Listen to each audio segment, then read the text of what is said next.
박성진 중소벤처기업부 장관 후보자의 국회 인사청문 보고서가 부적격 의견으로 채택됐습니다. 야당뿐 아니라 여당 청문위원도 의결에 참여해서 사실상 부적격 의견에 동의했습니다. 여당이 청와대 인사결정에 공식적으로 이견을 낸 건 문재인 정부 출범 이후 처음입니다. 김명수 대법원장 후보자의 인사청문회에서 어제에 이어 오늘도 김 후보자의 정치적 편향성을 둘러싼 여야 공방이 이어졌습니다. 김 후보자의 인사청문 보고서 채택에도 캐스팅보트 역할을 할 국민의당은 임명 동의안의 부결 가능성을 언급하며 청와대와 여당을 압박했습니다. 5.18 당시 전남도청 앞 발포가 자위권 발동이 아니었다고 진술한 이희성 전 계엄사령관의 검찰 조서를 JTBC가 확보했습니다. 또 37년 전 5.18 광주 민주화 운동의 참상을 일기로 남긴 시민들을 취재진이 만났습니다. 자유한국당 혁신위원회가 박근혜 전 대통령과 친박계 핵심인 서청원, 최경환 의원에 대해 자진 탈당을 권고했습니다. 친박 의원들의 거센 반발에 홍준표 대표는 박 전 대통령의 1심 선고가 예정된 다음 달 중순 이후로 논의를 미루겠다며 한 발 물러섰습니다.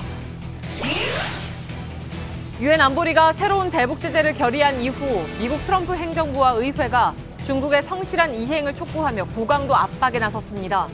국제금융거래망 차단을 비롯한 미국의 독자적인 중국 제재 가능성도 내비쳤습니다. 오후 죽순으로 들어선 친환경 에너지타운 24곳을 집중 점검했습니다. 정상적으로 운영되는 곳은 단 한 곳뿐이고 아예 착공조차 하지 못했거나 애물단지가 돼버린 경우가 대부분이었습니다. 부황작물과 약재로 인기가 좋던 칡이 전국의 산을 뒤덮으면서 나무가 고사하고 표지판을 뒤덮는 등의 문제를 일으키고 있습니다. 계속되는 제거 작업에도 급속도로 확산되는 칡의 실태를 밀착 카메라에서 알아봤습니다. 수소, 우주의 75%. 그 무한한 수소로 자동차를 달리게 하다. 현대자동차. 시청자 여러분, JTBC 뉴스룸을 시작하겠습니다. 국회가 박성진 중소벤처기업부 장관 후보자의 인사청문 경과 보고서를 부적격 의견으로 채택했습니다. 여당인 민주당 의원들이 퇴장한 상태에서 처리되긴 했지만 사실상 부적격 의원에 동조했다는 분석입니다. 집권 여당이 이렇게 청문회를 마친 장관 후보자에 대해서 부적격하다는 의견을 공식적으로 내는 것은 보기 드문 이례적인 일입니다. 아직까지 후보자 본인의 반응도 없고 청와대는 지켜보자는 분위기입니다. 먼저 이윤석 기자의 보도입니다. 박성진 중소벤처기업부 장관 후보자에 대한 인사청문 보고서 채택을 논의하는 국회 산자중기위 여당 자리가 텅 비었습니다. 간사인 홍익표 의원을 제외하곤 일제히 퇴장한 겁니다. 적격 의견을 내긴 힘들고 그렇다고 여당 입장에서 부적격 의견에 동의하기도 어려운 처지를 보여줬다는 분석입니다. 실제 여당 의원들 사이에서도 박 후보자의 자질과 능력을 적극적으로 감싸는 모습은 찾아볼 수 없었습니다. 좋은 후보자를 국민들에게 드린다는 의미에서 정부의 몫이 있고 국회의 몫이 있다고 생각을 합니다. 그러나 기본적으로 대통령의 인사권은 존중돼야 된다. 박 후보자가 자진 사퇴를 거부하자 퇴장을 통해 사실상 부적격 보고서 채택을 암묵적으로 동의했다는 분석입니다. 자유한국당의 입장에서 박성진 후보자에 대해서 긍정적인 입장을 표시하는 경우가 많았었고 민주당에서 오히려 부정적인 입장을 표시하는 경우도 있었습니다. 집권 여당이 장관 후보자에 대한 부적격 의견 채택에 동의한 건 흔치 않은 일로 청와대의 부담이 커질 걸로 전망됩니다. JTBC 이윤석입니다. 여당인 민주당마저 이렇게 박 후보자에 대한 부적격 의견을 사실상 묵인한 채 부적격 보고서가 채택되면서 공은 청와대로 넘어갔습니다. 청와대 취재기자를 연결하겠습니다. 박현주 기자, 박성진 후보자에 대해서 사실상 여야 모두 장관으로는 곤란하다 이런 입장을 낸 셈인데 청와대에서 나온 반응은 어떤 것이었습니까? 네, 청와대는 아직까진 공식적인 입장을 밝히지 않았습니다. 다만 핵심 관계자는 현재로선 청와대가 드릴 말씀이 없다며 당분간 상황과 추이를 지켜보겠다라는 입장을 전했습니다. 또 이 관계자는 상황이 이 정도까지 됐는데 박 후보자 본인이 먼저 연락을 하든 청와대가 먼저 연락을 하든지 했을 것이라고 밝혀서 현 상황에 대해서 청와대와 후보자가 의견을 나눴을 것임을 시사했습니다. 예. 자, 그럼 이 질문에는 확인된 것만 답변을 하고 그렇지 않으면 답변 안 해도 될 것 같습니다. 통화를 했다면 박성진 후보자가 자신의 의견을 어떤 식으로든 개진을 했을 텐데 청와대에서 지금 이 시간 현재까지 드릴 말씀이 아직 없다라고 얘기하는 것은 어떤 의미일까요? 예, 청와대 핵심 관계자는 박 후보자가 청와대 인사나 민정 라인에 자신의 거취에 대한 입장을 밝혔냐는 질문에 아직까지 확인된 것은 없다라는 긍정도 부정도 아닌 입장을 내놓았습니다. 자, 그 얘기는 그냥 상식적으로만 보자면 얼핏 이해는 안 갑니다. 그렇다면 청와대에서는 박성진 후보자의 최종 결정을 기다리고 있는 상황일까요? 어떻게 봐야 됩니까? 이것도 확인된 것만 좀 얘기를 해주죠. 예, 법적으로 따져보자면 국회 보고서와 무관하게 문 대통령이 임명을 강행할 수는 있습니다. 예. 국회에서 부적격 보고서가 채택이 된 건 이번이 처음이지만 앞서서 보고서 채택 자체가 불발이 됐던 송영무 국방부 장관 그리고 강경화 외교부 장관에 대해서는 그대로 임명을 했습니다. 하지만 앞선 그 두 사례와는 다르게 박 후보자의 경우에는 여당에서조차 사실상 공식적인 반대 입장을 낸 것이어서 청와대가 앞선 사례처럼 임명을 강행할 수 있을지는 그 가능성이 낮다는 관측이 나오고 있습니다. 예. 그러면 일단 내일이든 언제까지든 박성진 후보자의 최종 의견을 청와대는 기다리고 있다 이렇게 봐야 됩니까? 이것도 확인된 것만 좀 얘기를 해주죠. 예, 청와대 관계자는 박성진 후보자에 대한 보고서가 아직 청와대로 전달돼서 문 대통령에게 전달되지가 않았다며 그 전까지는 청와대가 입장을 내기 어렵다는 입장을 밝혔습니다. 예. 이 때문에 청와대가 하루 정도의 시간을 두고 박성진 후보자에 대한 입장을 고심하고 있는 것으로 풀이됩니다. 예.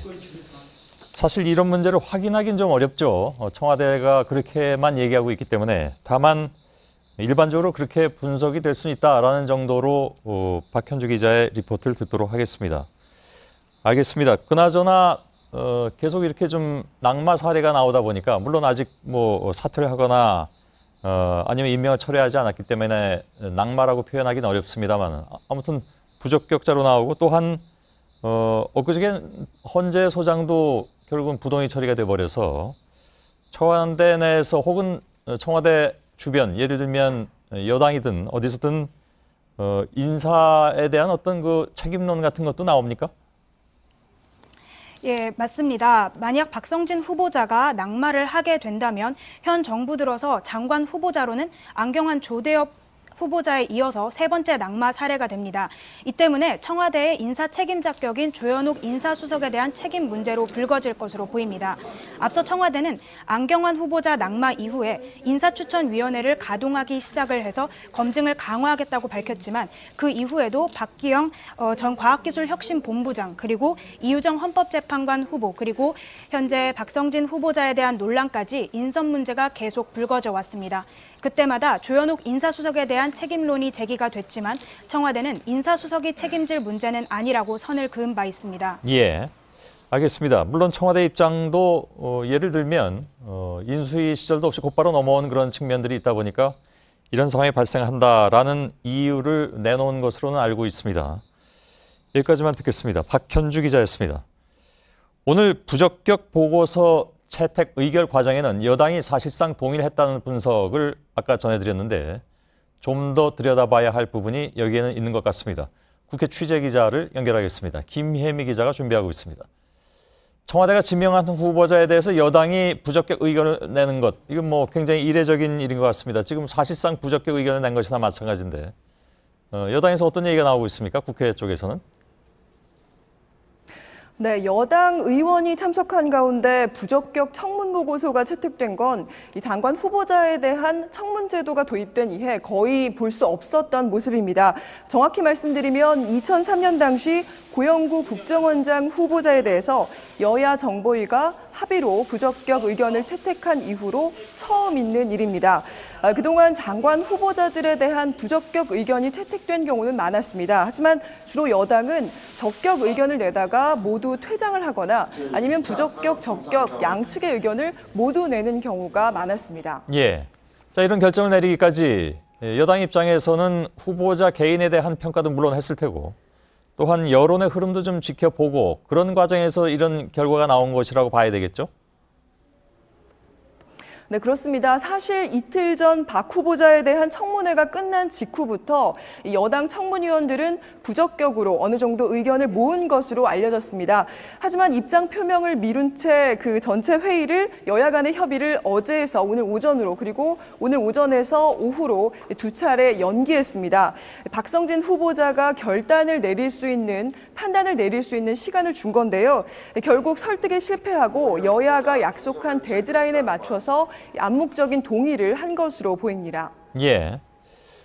일각에선 이건 좀 미묘한 문제이기도 한데 여당이 다른 후보자를 지키기 위해서 예를 들면 지금 한창 청문회가 끝난 김명수 대법원장 후보를 지키기 위해서 전략적으로 판단한 것이 아니냐 뭐 이런 분석도 나오고 있던데 대개 그런 분석에 동의합니까?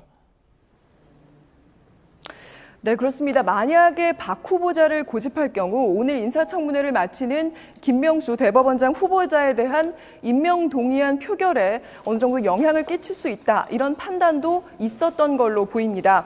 이미 김희수 헌법재판소장에 대한 표결이 부결된 상황에서 민주당과 청와대의 부담이 클 수밖에 없는데요.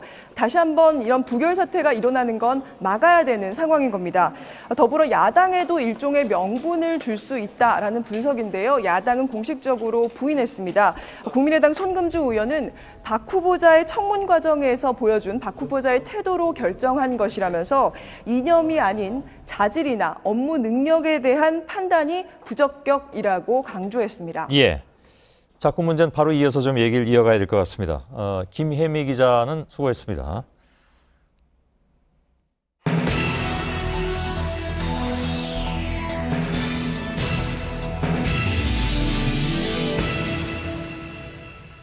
연이은 낙마와 부적격 처리에 이어서 이제 관심은 김명수 대법원장 후보자로 쏠리고 있습니다. 사실 엊그제 무산된 헌법재판소장 임명은 9명 중에 1명에게 기관의 장이란 직위를 준 것이죠. 그러나 최근에 사법개혁 요구가 거센 상황에서 대법원장이 가진 의미는 완전히 다릅니다. 전국 법원 판결의 방향을 정하는 대법원 전원 합의체의 주재자이고 대법관 13인의 제청권과 판사 전체에 대한 인사권 또 사법행정권도 갖고 있어서 사법지형 변화의 가장 중요한 결정권자이기 때문입니다. 그런데 엊그제 김희수 헌재소장 부결에 결정적인 역할을 한 국민의당이 또다시 키를 쥐게 된 형국입니다. 먼저 조익신 기자입니다. 국민의당은 김명수 대법원장 후보자의 임명 동의 여부를 당론 채택이 아닌 자유투표에 맡기겠다는 방침을 다시 한번 확인했습니다. 사실상 부결 가능성을 거론하며 여당과 청와대에 경고를 한 거란 분석입니다. 안철수 대표는 청와대와 여당의 행태가 금도를 넘었다며 대통령의 사과도 요구했습니다. 문재인 대통령은 대결이 아니라 성찰과 변화의 길을 택하시기를 바랍니다. 청와대의 도를 넘은 국회 공격은 대통령께서 사과하십시오. 당내에선 여당과 청와대가 김희수 부결 사태 책임을 자신들에게만 돌린다는 불만이 나오는 데다 찬성해주면 투항하는 모양새가 될 수 있다는 우려의 목소리도 있습니다. 땡깡이나 부리는 적폐 세력이란 비판을 듣고 그냥 넘어갈 순 없다는 겁니다. 하지만 김희수 후보자와 달리 김명수 대법원장 후보자까지 잇따라 임명 동의안을 부결시키기엔 부담이 크다는 분석도 있습니다. 당내에선 김 후보자의 신상이나 도덕성에 특별한 문제가 없다는 의견도 많습니다. 국민의당은 내일 의원총회를 열어 김명수 후보자의 청문 보고서 채택 문제를 논의할 예정입니다. JTBC 조익신입니다. 이런 가운데 김명수 대법원장 후보자에 대한 인사청문회가 이틀째 이어졌습니다. 여야 공방이 치열했는데 직접 들어보시죠. 박병현 기자입니다. 야당은 김명수 후보자가 진보 성향 판사들의 모임인 우리법연구회와 국제인권연구회 회장을 지낸 경력을 집중적으로 문제 삼았습니다. 노무현 정부 당시에 우리법연구회 출신들이 사법부 내의 주요 요직을 맡으면서 사법부 권력을 장악하고 들어갑니다. 코드 인사 비판도 빠지지 않았습니다. 대통령께서 법원에서는 인권법연구회나 우리법연구회, 그리고 제야에서는 민변, 그리고 사회단체에서는 참여연대나 경실련, 형사사법에 관한 주요 보직을 다 채우고 있습니다. 민주당은 야당이 근거 없는 비판을 한다며 반박했습니다. 국제인권법 연구회 회원 구성 476명 중에 우리법 연구회 회원은 24명, 더 보수적인 특히 법원 내 사조직으로 문제 있다라고 알려진 민사판례 연구회는 총 25명입니다. 우리 후보자께서 이념적 편향성이 있다라고 주장하는 근거를 전혀 찾지를 못했습니다. 김명수 후보자는 우리법 연구회가 정치단체라는 지적은 전혀 동의할 수 없다며 이념 편향성은 있을 수 없다고 강조했습니다. JTBC 박병현입니다. 네, 어제 이 시간에 나온 민주당과 국민의당 원내대표들은 호남 출신인 김희수 헌재소장 부결 사태에 대해서 서로에게 책임이 있다고 주장했습니다. 특히 김동철 국민의당 원내대표는 민주당 내에서도 문재인 대통령을 반대하는 사람들이 있다면서 책임을 민주당으로 돌리기도 했죠. 그런데 JTBC가 리얼미터에 의뢰해서 호남 민심을 알아봤더니 국민의당 쪽 주장과는 좀 거리가 있었습니다. 안지현 기자입니다. 더불어민주당은 국민의당을 향해 더 이상 호남을 모욕하지 말라고 목소리를 높였습니다. 국민의당 대표가 된 이후 광주를 찾아 지지를 구걸한 안철수 대표가 돌아가서 가장 먼저 한 일이 호남 출신인 김희수 헌법재판소장 후보자 인준을 부결시켰다는 것임을. 김희수 후보자 부결 사태에 대한 국민의당 책임론을 다시 언급한 겁니다. 오늘 전북 지역을 찾은 국민의당 안철수 대표는 호남 SOC 예산 홀대론을 다시 꺼내들었습니다. 여전히 새만금 전주간 고속도로 사업 예산은 75% 삭감되었고 새만금 국제공항 예산은 한 푼도 책정되지 않았습니다. 5.18 민주화운동 진상규명 특별법도 각기 법안을 제출하며 경쟁하고 있습니다. 선거철은 아니지만 호남 민심을 놓고 신경전이 거센 상황입니다. JTBC가 리얼미터에 의뢰해 광주와 전남북 지역에 사는 만 19세 이상 성인 509명에게 물었습니다. 김희수 후보자 임명 동의안 부결에 동의하지 못한다는 의견이 62.4%로 나타났습니다. 동의한다는 22.2%였습니다. 이번엔 부결 반대 입장을 낸 응답자에게 책임 정당을 물었습니다. 그랬더니 국민의당을 꼽은 응답자는 전체 10명 중 6명 수준으로 가장 많았는데요. 한국당과 바른정당을 꼽은 응답자의 3배 수준이었습니다. 민주당에 책임이 있다는 응답은 9.8%로 나타났습니다. JTBC 안지연입니다.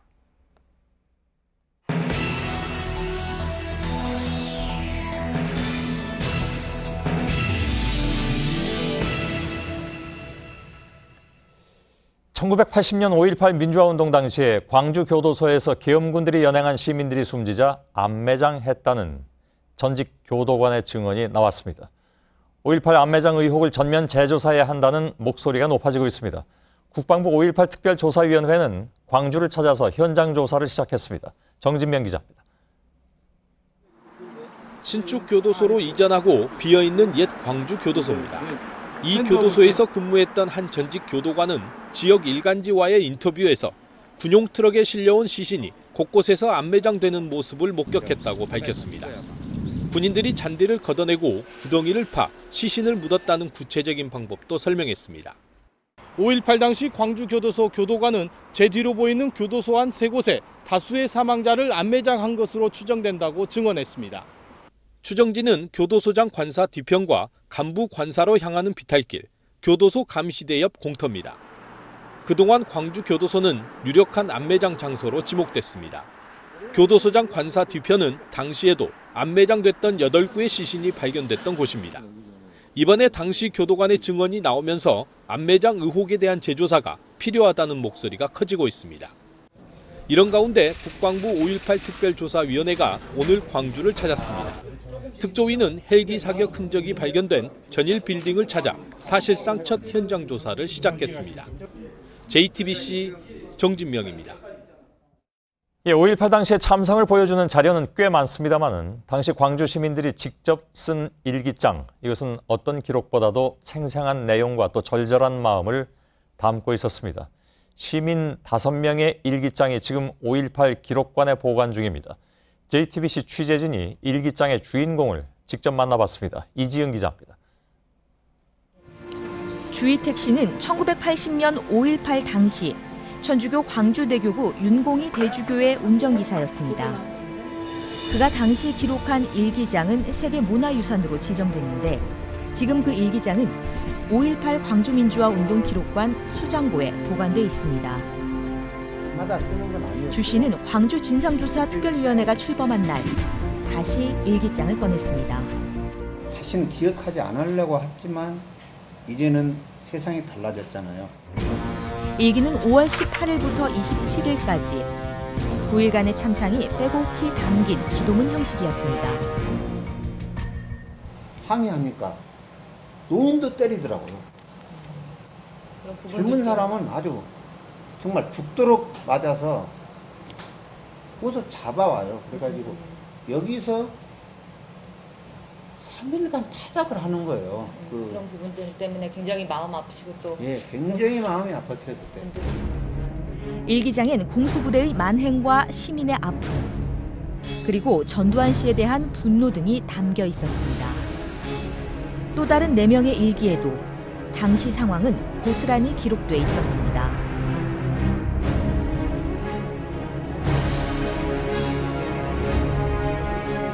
광주여고 3학년에 재학 중이던 여고생은 영어는 믿어도 한국어는 못 믿는다며 언론 보도에 울분을 터뜨렸습니다. 광주 우체국 통신과장이던 오빠와 목포에 살던 여동생은 계엄군의 잔혹한 행동을 낱낱이 적었습니다. 그 헬리콥터가 어디로 가서 저수지에 빠뜨렸다 간다. 이제 이런 얘기를 제가 이제 들었어요. 그래서 지금도 나는 눈물이 나와. 그때만 생각하면 얼마나 울었는지 몰라 그 밤에. 당시 초등학교 6학년생이던 김현경 어린이는 5월 19일 일기 제목을 공포라고 썼습니다. 두렵고 슬픈 마음을 일기장에 적어놓았던 이들의 바람은 한 가지입니다. 살아있는 자들의 생명이고 책임이라고 생각하고 왜 그렇게 잔인하게 했는가. JTBC 이지은입니다. JTBC는 80년 5월에 발포 명령자를 찾기 위해서 5.18 기록관 또 전남대 5.18 연구소와 함께 각종 기록을 지금 분석하고 있습니다. 오늘은 5.18의 핵심 인물 가운데 한 사람인 이희성 당시 계엄사령관의 1995년 검찰 수사 당시 진술조서를 입수해서 분석했습니다. 조서에 따르면 이희성 씨는 문제 80년 5월 21일 오후 1시 전남 도청 앞 집단 발포가 자위권 발동이 아니었다고 진술했습니다. 전두환 씨는 아시는 것처럼 최근 회고록에서까지 집단 발포가 자위권 차원이었다고 주장한 바가 있죠. 전혀 다른 얘기가 됩니다. 유선의 기자입니다. 1980년 5월 당시 계엄사령관이던 이희성 씨의 검찰 진술 조서입니다. 이 씨는 5월 21일 전남 도청 앞에서의 발포가 계엄사 자위권 발동에 따른 것이었냐는 검사의 질문에 자위권 발동이 아니라고 분명히 대답했습니다. 그날 발포는 오후 1시였고 자신이 자위권을 천명한 건 그날 저녁 7시 30분이었기 때문에 계엄사의 자위권 발동에 따른 발포일 수 없다는 겁니다. 그동안 전두환 씨는 계엄사 지침에 따른 자위권 행사였다고 주장해왔습니다.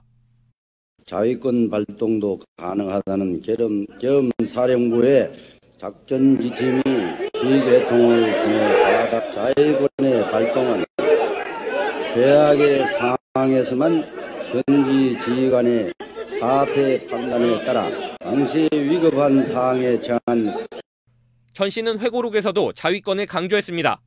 하지만 전 씨 주장과 달리 계엄사령관은 발포 당시 어떤 명령도 내리지 않았다는 것이어서 계엄사 이외의 비정상적인 지휘 라인에 대한 조사가 필요해 보입니다. JTBC 유선입니다.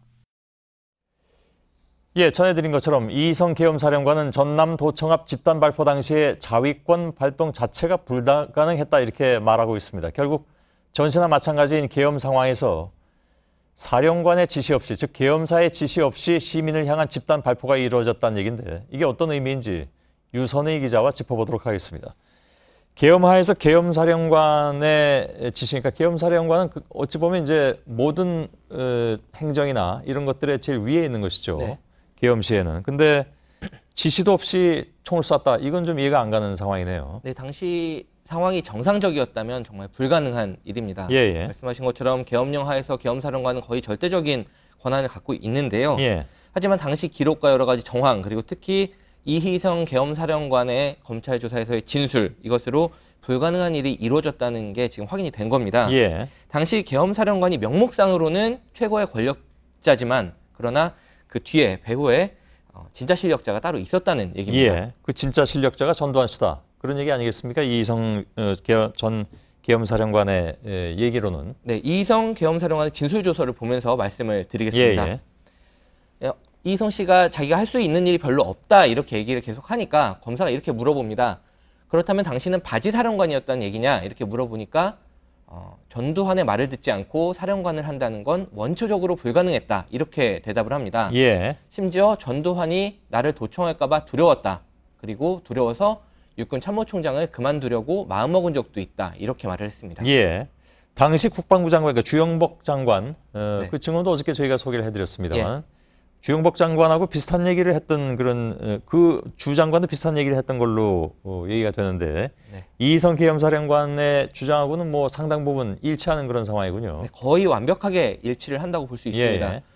주영복 장관이 했던 것처럼 이희성 씨는 전두환 씨가 자신에게 결재를 받은 일이 거의 없다. 그리고 측근인 노태우 당시 수경사령관 그리고 정호용 특전사령관을 통해서 예하부대에 직접 지시를 했다 이렇게 말을 했는데 말씀하신 것처럼 주영복 당시 장관도 같은 취지로 검찰 조사에서 진술을 했습니다. 예, 그러니까 지휘 체계가 무너졌다는 얘기니까 다른 지휘 체계가 있었다. 네. 그 다른 지휘 체계의 우두머리는 전두환 씨다. 이런 얘기잖아요. 그렇습니다. 당시의 검사들은 이 상황을 지휘 체계의 이원화다 이렇게 표현을 하고 있는데요. 표를 보면서 알기 쉽게 설명을 해드리겠습니다. 장관, 그리고 계엄사령관, 그리고 진종채 2군 사령관, 그리고 광주 현장에 있었던 건 윤홍정 전교사 사령관입니다. 이 체계가 바로 이제 공식 지휘 라인인데요. 계엄하에서. 네. 사실 계엄 자체가 비정상이긴 했습니다. 사실은. 그렇습니다. 아무튼. 네. 그런데 지금 주영복 장관과 이희성 계엄사령관의 진술 내용을 종합해 보면 전두환 씨를 정점으로 해서 노태우 당시 수경사령관, 그리고 정호용 특전사령관, 그리고 현장 부대 이렇게 별도의 지휘 라인이 있었다는 겁니다. 예. 현장 부대 지휘관들은 그럼 뭐라고 얘기를 합니까? 네, 당시 광주에 주둔했던 지금 윤홍정 전교사 사령관이 나와 있는데 그 바로 밑에 있었던 김기석 전교사 부사령관의 진술 내용을 보겠습니다. 정호용 특전사령관이 전두환, 황영시, 그리고 노태우 등 신군부와 광주 진압대책을 협의를 하면서 헬기를 타고 오가면서 현장에서 진압작전을 지시했다 이렇게 얘기를 합니다. 또 신군부가 과격 진압에 미온적인 윤홍정 전교사 사령관, 윤홍정 사령관이 이제 대화로 좀 풀어보자 이렇게 얘기를 하니까 광주 현장 지휘관을 질책하면서 소준열 소장으로 교체했다 이렇게 말을 했습니다. 참 옛날에 들었던 이름들이 지금 다 나오고 있군요. 그러니까 현장에서 말을 듣지 않으니까 지휘관을 아예 바꿔버렸다 그런 얘기잖아요. 그렇습니다. 전두환 씨와 관련된 더 직접적인 진술도 있습니다. 당시 보안사의 기획처장, 그러니까 전두환 보안사령관의 직속 부하였던 최예섭 준장에 대한 내용입니다. 광주에 와서 최예섭 준장이 광주에 직접 내려와서 현장 부대와 광주 시내를 돌면서 파악한 정보를 전두환 씨에게 그러니까 직접 보고했다는 내용입니다. 아까 말씀드렸듯이 정식 지휘 라인이 아닌 별도의 지휘 라인을 또 운영하고 있었는데 그것도 모자라서 광주 작전과는 전혀 관계가 없는 이른바 비선이라고 할 수 있는 최예섭 준장까지 내려보내서 광주 상황을 직접 챙겼다는 겁니다. 자, 상황이 이 정도라면 계엄사령관의 명령이 없이, 즉 이희성 사령관의 명령이 없이도 현장에서 발포가 이루어졌다는 것은 결국은 비선 라인 쪽에서 설명을 해줘야 될 것이 아니냐. 이런 결론에 도달하는 거 아니겠습니까? 그렇습니다. 여러 정황과 또 진술 그리고 또 광주에 내려간 사람들은 다 전두환 씨에 의해서 움직였다라는 것으로 진술 모양이 모아지고 있습니다. 저희가 지금 주영복 장관 그리고 이희성 계엄사령관에 대한 진술 내용을 분석을 했는데 추가적으로 다른 진술 내용도 분석 중입니다. 점차 다가가고 있는 것 같긴 한데 결정적인 어떤 근거, 이것은 특별조사회라든가 여러 곳에서 조사하게 되면 나오게 되지는 않을까 하는 희망을 갖게 되는군요. 유선의 기자였습니다. SBS 노조가 윤세영 회장과 아들 윤성민 부회장 등에 대해서 고발을 검토 중이라고 밝혔습니다. 앞서 윤 회장은 보도지침 논란과 관련해서 사퇴하겠다고 밝혔지만 노조는 윤 회장이 사적 이익을 위해서 SBS의 인적, 물적 자원을 불법적으로 사용했다고 주장하고 있습니다. 신진 기자입니다. 전국 언론노조 SBS 본부가 오늘 발행한 노보입니다. 윤세영 회장과 아들 윤성민 부회장 등의 이름이 적힌 고발장 사진을 실었습니다. 노조 관계자는 이들에 대해 횡령 배임 등 혐의로 고발하는 것을 검토 중이라며 법리적 검토가 마무리 단계라고 밝혔습니다. 노조는 윤 회장 등이 사적 이익을 위해 SBS의 자원을 불법적으로 사용했다고 주장했습니다. 모 회사인 태영건설이 자동차 테마파크 인제 스피디움을 인수한 뒤 재무 상태가 나빠지자 관련 프로그램을 편성하는 등 방송을 사유화했다는 겁니다. 또 노조는 윤 회장이 보도지침 논란으로 사퇴 의사를 밝혔지만 이사 임명권은 유지하겠다고 밝혔기 때문에 이를 인정할 수 없다는 입장을 내놨습니다. SBS 사측은 노조의 고발 방침에 대해 사실관계를 파악하고 있다고 밝혔습니다. 이런 가운데 SBS PD협회는 국정원의 보도 개입 의혹과 관련해 성명서를 냈습니다. 이명박 정부 시절 국정원이 SBS 특집 행사에서 4대강 비판 자제를 유도하는 등 집요하게 방송을 농단했다며 진상을 밝혀야 한다고 촉구했습니다. JTBC 신진입니다.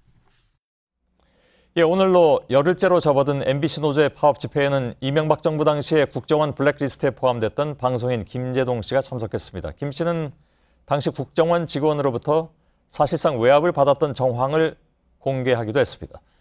김태영 기자입니다. 방송인 김재동 씨는 이명박 정부 때 국정원이 작성한 문화예술계의 블랙리스트에 오른 뒤 한동안 지상파 방송 프로그램에서 모습을 감췄습니다. 김 씨는 당시 국정원 직원으로부터 고 노무현 전 대통령 서거 1주기 추모제 사회를 보지 말라는 사실상 외압을 받았다고 폭로했습니다. 노제 사회를 봤으니까 이제 1주기에는 안 가도 되지 않냐. 재동 씨도 방송해야 되지 않냐. 국정원이 민간인 신분인 김 씨의 동향을 청와대에 보고한 정황도 공개했습니다. 자기가 VIP한테 직보하는 사람이라 그랬어요. VIP께서 걱정이 많다고. 내 걱정이 많대요. 자신의 일은 MBC 노조원이 겪은 것에 비하면 아무것도 아니라며 이번 파업을 지지하고 김장겸 MBC 사장의 퇴진도 촉구했습니다. 김장겸 씨께 아니잖아요. 전세 사는 사람이 저렇게 큰 소리 치면 안 돼요. 나와서 집주인하고 협상을 해야지. MBC 노조는 내일 춘천에서 대규모 집회를 열고 송재우 춘천 MBC 사장 등 낙하산 논란이 제기된 일부 지역 MBC 사장의 퇴진도 촉구할 계획입니다. JTBC 김태영입니다. 국정원 민간인 댓글 사건과 관련해서 민병주 전 심리전단장이 19대 총선 다음 달인 2012년 5월에 국정원 퇴직자 모임인 양지회의 당시 회장과 노모 전 기획실장을 만나서 현금 500만 원이 담긴 돈 봉투를 건넨 것으로 확인됐습니다. 노 전 실장은 양지회 회원들로 구성된 댓글팀장이었는데 2012년에 무려 20여만 건의 글을 올렸다면서 공적 조서까지 국정원에 보냈던 것으로 확인됐습니다. 서복현 기자입니다. 민병주 전 국정원 심리전단장이 당시 양지회 회장, 노모 기획실장을 만난 건 2012년 5월이었습니다. 19대 총선 다음 달입니다. 국정원 적폐청산 태스크포스는 민 전 단장이 이 자리에서 현금 500만 원의 돈 봉투를 건넨 사실을 확인했습니다. TF는 양지회 내 댓글팀의 팀장이었던 노 전 실장 등에게 총선 때 활동에 대한 감사 표시를 한 것으로 보고 있습니다. 노 전 실장은 대선 직전인 2012년 11월에도 국정원의 이메일로 공적조서를 보낸 사실이 확인됐습니다. 그는 특히 총선이 있던 달의 활동을 강조했습니다. 특히 4월 특정 기간 중 종북 좌파에 동무되었던 아고라와 트위터 활동에 전력을 집중해 좌경화를 저지하고 우파를 결집하는 효과를 거뒀다고 적었다는 겁니다. 그러면서 월별 실적과 함께 모두 앞에 인터넷 사이트에 10만여 건, 트위터에 12만여 건의 글을 올렸다며 공적으로 삼았던 것으로 알려졌습니다. 앞서 검찰은 노 전 실장에 대해 구속영장을 청구했지만 법원은 증거인멸 우려가 없다며 기각한 바 있습니다. JTBC 서복현입니다. 자유한국당 혁신위원회가 박근혜 전 대통령뿐만이 아니라 친박계 핵심인 서청원 최경환 의원에게 자진 탈당하라고 권고했습니다. 친박계가 집단 반발하자 홍준표 대표는 곧바로 박 전 대통령의 1심 판결이 난 이후에 논의를 진행하겠다면서 한 걸음 물러섰습니다. 윤영탁 기자입니다. 한국당 혁신위원회는 박 전 대통령에게 국정운영 실패에 대한 책임을 물어야 한다며 자진 탈당 조치를 내리라고 요구했습니다. 만약 자진 탈당이 받아들여지지 않을 경우 당헌 당규에 따른 출당 조치를 취해야 합니다. 사실상 출당 조치까지 염두한 결정으로 풀이됩니다. 서청원, 최경환 의원에 대해선 친박 계파의 전행 책임을 물어 역시 자진 탈당을 권고했습니다. 친박계 의원들은 거세게 반발했습니다. 이런 문제를 일단 중지를 시키고 시기와 그런 절차적인 그런 문제를 다시 논의를 좀 하자라는 제안하는 와중에 서로 간에 서로 언성이 좀 높았다. 당사자들도 이미 지난 1월 당의 징계를 받고 홍준표 당시 대선 후보가 복권을 지시해놓고는 또다시 부당한 징계를 하는 건 유감이라고 주장했습니다. 친박계의 반발이 커지자 홍 대표는 긴급 기자간담회를 자청해 모든 논의와 결정을 박 전 대통령의 1심 판결이 예상된 10월 중순 이후로 미루겠다며 한 발 물러섰습니다. JTBC 윤영탁입니다. 2년 전 중동 호흡기 증후군 메르스가 전국을 휩쓸면서 186명이 감염됐고 이 가운데 38명이 숨졌습니다. 그런데 오늘 희생자가 1명 더 늘었습니다. 입원 치료를 받아오던 이모 씨가 오늘 새벽에 숨졌습니다. 메르스 바이러스는 치료가 됐지만 후유증을 이겨내지 못했습니다. 이정엽 기자입니다. 중동 호흡기 증후군 메르스의 74번 환자 이모 씨가 오늘 새벽 73세로 숨졌습니다. 이 씨는 지난 2015년 6월 메르스 확진 판정을 받은 뒤 2년이 넘는 긴 투병 생활을 견뎌왔습니다.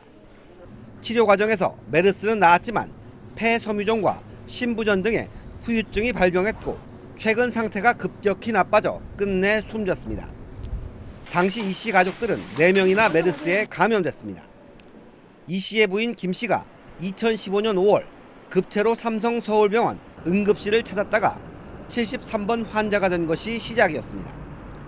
이 씨는 부인을 간병하다 감염됐고 병문안을 왔던 딸과 사위도 차례로 환자가 됐습니다.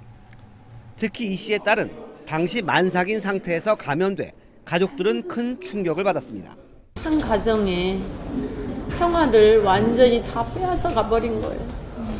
그 단란했던 가정이 애들은 애들대로 정말 그 아픔이라는 건 아무도 몰라요. 2년 전 발생한 메르스 사태로 모두 186명이 감염돼 이 중 38명이 숨졌습니다.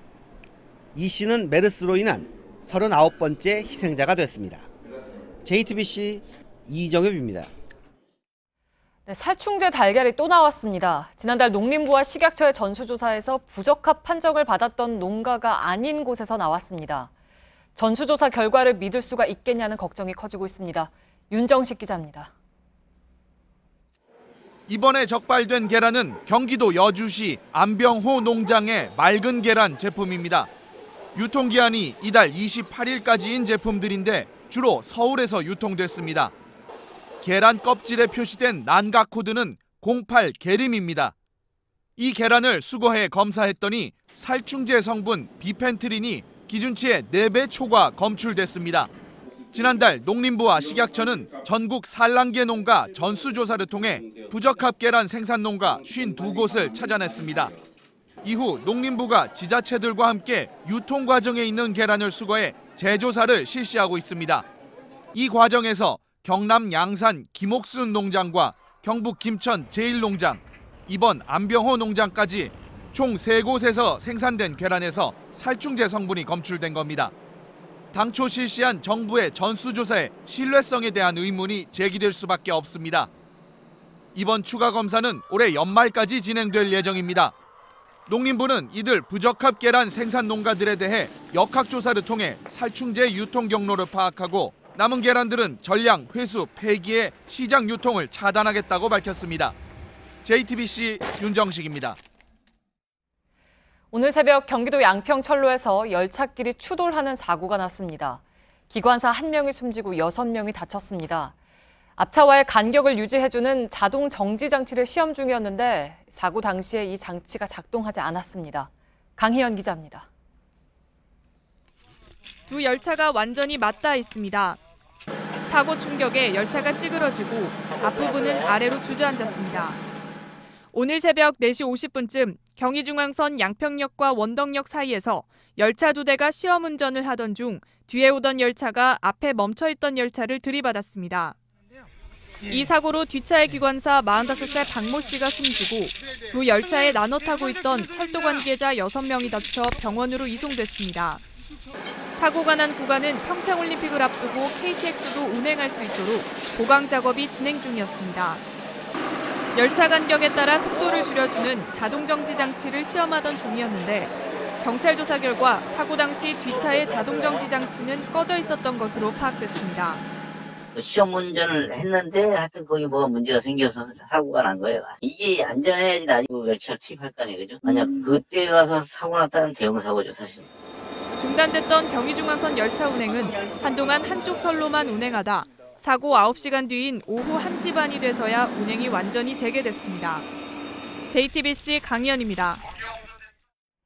제18호 태풍 탈림이 중국 내륙으로 상륙하지 않고 일본 쪽으로 방향을 틀 가능성이 커졌습니다. 이번 토요일 오후에 우리나라에 가장 가까워지면 제주와 부산, 경남이 간접 영향권입니다. 이수정 기자입니다. 제18호 태풍 탈림은 당초 대만을 통과한 뒤 중국에 상륙해 소멸할 것으로 전망됐습니다. 하지만 15일 새벽 일본 쪽으로 급격히 방향을 틀 것으로 예보가 바뀌었습니다. 중국 쪽에서 발달한 차고 건조한 고기압이 예상보다 세력을 키우면서 한반도 전체를 덮게 되자 태풍도 덩달아 오른쪽으로 방향을 틀게 된 겁니다. 탈림이 한반도 내륙에 직접 상륙할 가능성은 낮지만 당장 제주 남부 먼바다에는 풍랑주의보가 내려졌습니다. 16일 오후에는 제주도 남쪽 300km 부근 해상까지 근접하여 이번 주말에 제주와 남해안에도 간접적으로 영향을 줄 가능성이 있으니 대비를 해야겠습니다. 1951년부터 올해까지 우리나라에 영향을 미친 태풍 가운데 4개 중 1개꼴로 가을 태풍이었습니다. 가을 태풍은 뜨거워진 바다 에너지 때문에 그 위력이 더 셉니다. 가장 큰 피해를 입힌 루사나 매미도 모두 9월에 발생했습니다. 특히 올해는 한반도 남쪽 먼바다 해수면 온도가 평년보다 1도가량 높은 상태여서 태풍이 한반도에 접근할 경우 피해가 커질 가능성이 높습니다. JTBC 이수정입니다. 서울교육청이 내년도 초등학교 교사 선발 인원을 당초 발표했던 것의 3배 수준으로 늘리기로 했습니다. 교대생들의 반발을 잠재우기 위한 고육지책이지만 임시방편이라는 지적입니다. 유한울 기자입니다. 수업이 한창 진행 중이어야 할 강의실이 텅 비었습니다. 교원 수급 정책 정상화를 촉구하며 연쇄 동맹 휴업을 결의한 전국 교대들 중 첫 번째로 휴업을 시작한 서울교대 모습입니다. 이번 사태는 지난 8월 각 시도교육청이 내년도 초등교사 선발 규모를 크게 줄이면서 불거졌습니다. 교육부는 정책 실패 인정하고 책임져라. 이 과정에서 그동안 잘못 운영된 교원 수급 정책이 지적됐고 정부는 별도 조직을 꾸려 정책을 개선하겠다고 발표했습니다. 서울교육청도 여기에 발맞춰 2018학년도 초등교사 선발 인원을 사전 예고한 105명에서 385명으로 늘렸습니다. 정부의 정책 개선 효과에 교육청 자체적으로 교사 파견과 연수를 확대하면 가능하다는 계산입니다. 하지만 파견 및 연수 확대를 위한 현장 수요 조사도 없었던 데다 교육부는 이제 구체적인 논의를 시작하는 단계입니다. 어제 발표한 교육부에서도 내용에서도 분명히 그 숨은 뜻이 공식적으로 말은 안 했지만 들어있다고 생각을 하고 그 기대를 실현시키기 위해서 앞으로도 계속 노력할 거라는 말씀드립니다. 따라서 서울교육청의 이번 증원 방침이 앞으로 더 큰 현장 혼란을 낳을 수도 있다는 우려가 나옵니다. JTBC 유한울입니다. 이외 유엔 안보리 대북 제재에 대해서 트럼프 미 대통령은 15대 0 만장일치 투표 결과를 빼고는 별게 아니다 이렇게 불만을 드러냈습니다. 미 재무장관은 중국의 국제금융거래망 차단이라는 격한 발언도 내놨습니다. 워싱턴의 정효식 특파원입니다. 트럼프 대통령은 북한에 대한 새로운 제재가 조금이라도 임팩트가 있을지 모르겠다며 폄하합니다. We had a vote yesterday on sanctions. We think it's just another very small step, not a big deal. Rex and I were just discussing, not big. 원유 금수 조치와 김정은 위원장이 제재 대상에서 빠진 것 외에도 제재에 허점이 많다는 지적 때문입니다. 미국 노틸러스 연구소는 유엔이 북한 정제유 수입 통계를 낮게 잡아 감소 효과는 25%로 떨어질 것이라고 분석했습니다. 이런 효과도 러시아 등을 통한 밀수를 완전히 차단했을 때라고 전제했습니다. 미 하원 외교위원장은 북한과 거래하는 중국 농업은행 등 거대 국영은행을 제재해야 한다고 촉구했습니다. 문우신 재무장관은 중국이 유엔 결의를 이행하지 않으면 국제 달러 시스템 접근을 막는 제재를 하겠다고 경고했습니다. 트럼프 대통령과 미 의회가 유엔 제재안에 불만을 터뜨리면서 독자 금융 제재를 경고하고 나섰습니다. 중국은행에 대한 추가 제재를 단행할 경우 미중 금융 전쟁 가능성도 우려됩니다. 워싱턴에서 JTBC 정효식입니다.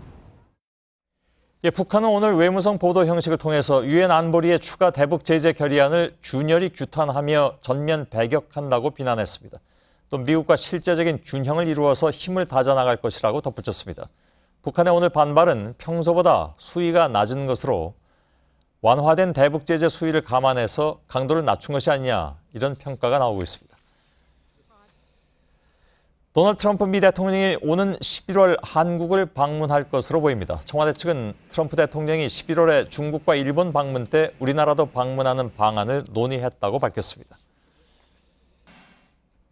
태양광과 바이오가스 같은 신재생 에너지를 생산해서 마을 주민들에게 되돌려주는 친환경 에너지 타운 사업, 이건 정부가 박근혜 정부 때인 3년 전부터 추진하고 있죠. 그런데 JTBC 취재 결과 신재생 에너지 마을 24군데 가운데 제대로 운영되고 있는 곳은 단 한 곳뿐이었습니다.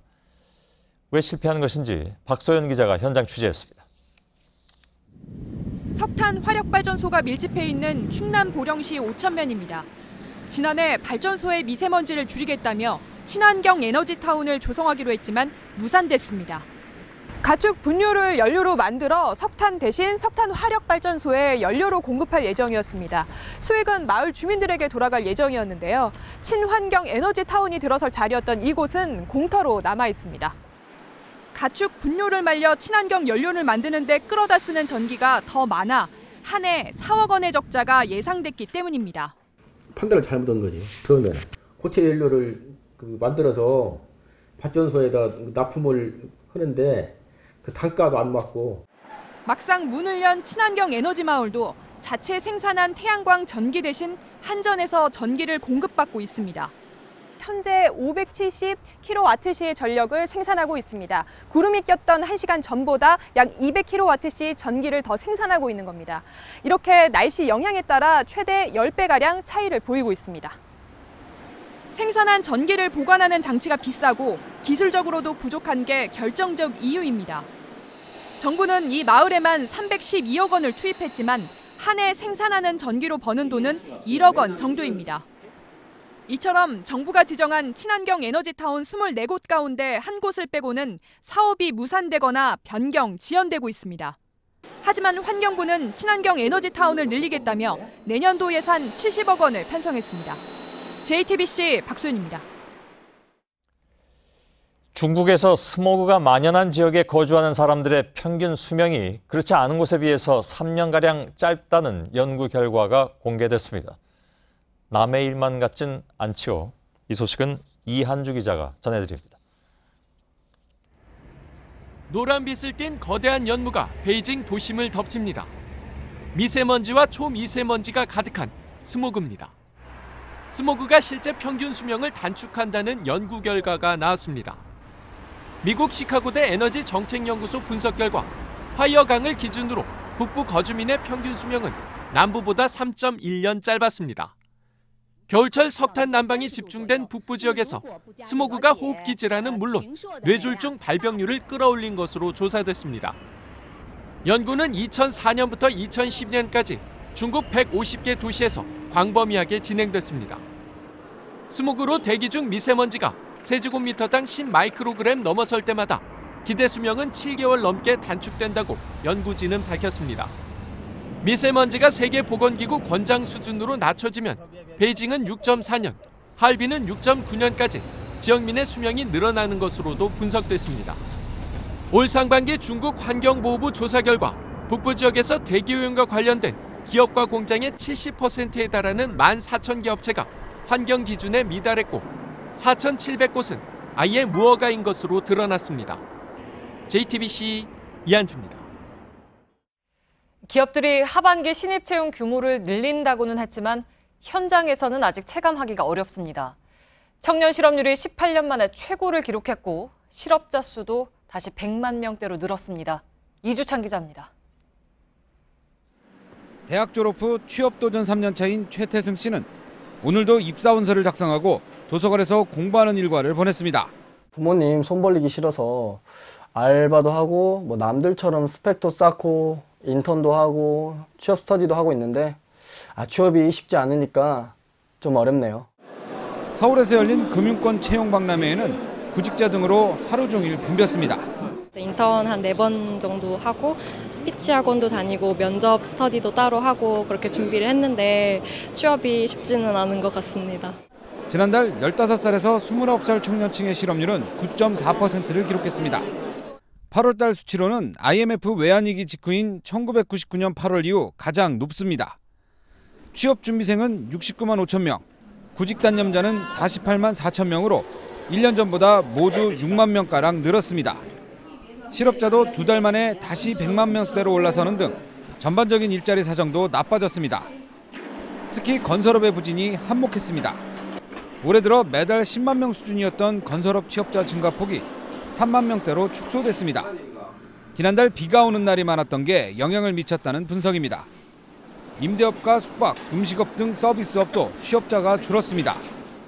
정부의 경기 부양과 일자리 창출 노력에도 고용시장이 좀처럼 나아지지 않고 있습니다. JTBC 이주찬입니다. 문재인 대통령 생가를 찾는 사람들이 부쩍 늘었습니다. 그런데 최근에는 집주인이 문을 걸어 잠그고 외부인을 막고 있습니다. 사생활 침해를 견디다 못해 내린 결정입니다. 배승주 기자입니다. 집 입구를 트랙터가 가로막았고 주변으로 가림막이 둘러쳐졌습니다. 대통령 생가를 알리는 팻말과 현수막은 철거됐고 출입 금지 경고판이 내걸렸습니다. 들어가서 볼 수 있을 줄 알았는데 이렇게 막혀 있고 지붕만 보고 가라고 하셔서 조금 아쉬웠어요. 이 집에는 문재인 대통령 출생 시 탯줄을 직접 잘라준 추경순 할머니의 아들이 실제 거주를 하고 있습니다. 그런데 문 대통령 취임 이후 3만 8천 명 이상이 몰리면서 집주인이 사생활 침해를 호소하며 개방을 중단한 겁니다. 탐방객들이 대통령 길을 받겠다며 돌담에 돌을 빼내가면서 이렇게 담이 무너져 내려앉기도 했습니다. 밤에도 담을 넘어 방 안으로 들어오는가 하면 기르던 개마저도 스트레스를 받아 죽는 일까지 발생했습니다. 비바둑기라고 하나라도 있으면 죽어야 나쁘고 있으면 들어가 볼라 아프고 열어 볼라 아프고. 고 김영삼 대통령 생가와 연계해 관광 자원하려던 거제시는 난감하단 반응입니다. 생가를 매입하는 방안도 검토했지만 청와대가 난색을 표하면서 보류됐습니다. 거제시는 집주인을 설득해 보겠다는 입장이지만 뾰족한 수를 찾지 못하고 있습니다. JTBC 배승주입니다. 지난달 강원도 철원 육군 부대에서 발생한 K9 자주포 화재 부상자 1명이 치료를 받던 중 오늘 새벽 숨을 거두었습니다. K9 자주포 폭발 사고 사망자는 모두 3명이 됐습니다. 이번에 사망한 장병은 사고 직후 병원에 이송되는 중에도 다른 분대원들을 걱정하면서 주변을 챙기는 모습을 보였습니다. 네이버가 진경준 전 검사장 딸에게 인턴십 등 특혜를 준 의혹을 인정하고 사과했습니다. 네이버 한성숙 대표는 회사 공식 블로그에 사과문을 올리고 앞으로 더 투명하게 경영하겠다고 밝혔습니다. 허리케인 어마가 휩쓴 카리브해의 영국령 버진아일랜드의 교도소에서 100명 넘는 수감자들이 탈옥했습니다. 해병을 투입해 탈옥수들을 쫓고 있지만 아직 60여 명이 도주하고 있습니다. 싱가포르 대통령 선거위원회가 후보 적격 심사 결과 단독 후보인 할리마 야콥 전 국회의장이 첫 여성 대통령으로 무투표 당선됐다고 밝혔습니다. 내일 취임하는 야콥 대통령은 말레이계인데 헌법은 일정 기간 이상 대통령을 배출하지 못한 소수인종에 대해 대통령 후보 추천권을 보장하고 있습니다. 네, 전 세계 축구 선수들의 꿈의 무대죠. 유럽 프로축구 최강을 가리는 챔피언스 리그에서 첫날부터 골잔치가 벌어졌습니다. 연수익 900억 원의 축구 천재 메시는 혼자 2골을 터뜨렸습니다. 온누리 기자입니다. 전반 45분 수아레스의 도움을 받은 메시가 강력한 왼발 슈팅으로 골망을 흔듭니다. 상대 골키퍼가 꼼짝도 못한 완벽한 골이었습니다. 메시는 후반 11분 오른쪽 측면에 돌파해 동료의 추가골을 도왔습니다. 후반 24분엔 수비수를 따돌리며 절묘한 왼발 슛으로 쐐기골까지 성공시킵니다. 메시의 활약 속에 바르셀로나는 숙적 유벤투스에 3대 0으로 완승을 거뒀습니다. 지난 시즌 챔피언스리그 8강에서 탈락하며 자존심이 상했던 메시는 개막전 승리로 모처럼 활짝 웃었습니다. 유럽 축구 역대 최고 몸값 3천억 원의 팀을 옮긴 네이마르도 개막전 첫 골을 신고했습니다. 파리 생제르맹 유니폼을 입은 네이마르는 전반 19분 선취골을 넣은 뒤 동료의 골까지 도왔습니다. 상대 자책골 행운도 따르면서 생제르맹은 셀틱을 5대 0으로 꺾었습니다. JTBC 온누리입니다.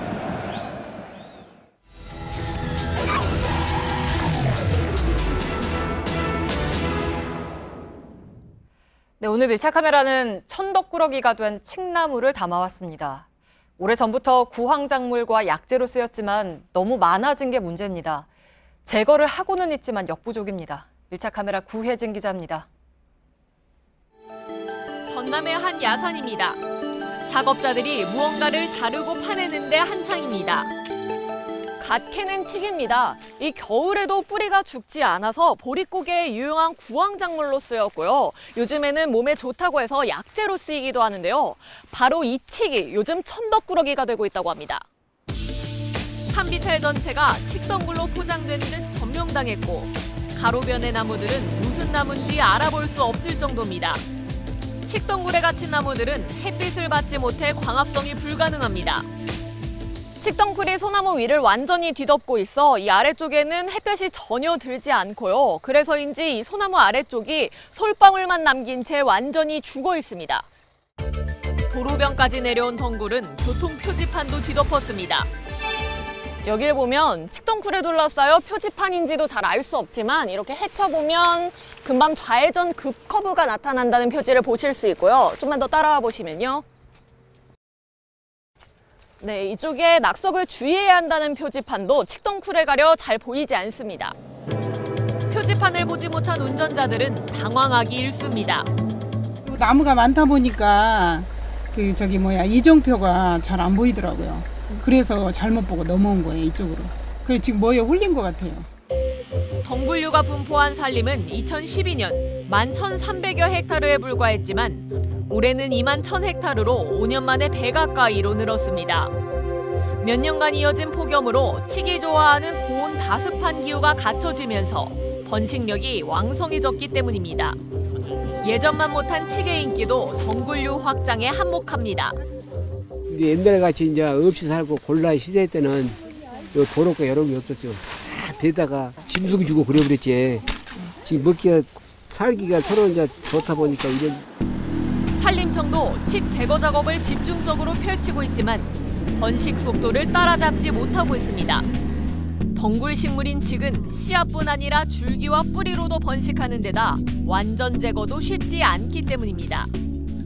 칡뿌리 일부가 이렇게 드러나 있는데요. 어디까지 이어져 있는지 알 수가 없어서 낫으로 중간을 잘라낼 수밖에 없고요.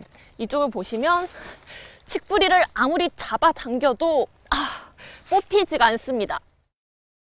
있는 힘을 다해서 당기는 게 안 내려요. 이게 한두 개야지 칡이. 뿌리 판다는 것도 보통 일이 아니지. 엄청나게 뻗어보잖아요. 그렇다고 독성이 강한 약재를 쓸 수도 없습니다. 약재가 주입된 칡뿌리를 사람이 섭취할 수 있고 비가 내릴 경우 농작물에도 피해가 우려됩니다. 뿌리가 계속 뻗어나가면서 어디로 갈지 모르는데 여기에 지금 주입돼 있는 약재들이 2차적인 피해를 일으킬 수 있어서 지난해 전국의 칡 제거 사업에 쓰인 예산은 230억 원이 넘었습니다. 인부 8명이 하루 종일 작업했는데도 이 가로변 100m 정도의 칡덩쿨을 제거하는 데 그쳤습니다. 그나마도 칡뿌리는 다시 자라나 나무를 뒤덮을 텐데요. 생태계를 보존하면서도 칡을 효율적으로 제거할 수 있는 대책 마련이 시급해 보입니다. 밀착 카메라 부혜진입니다.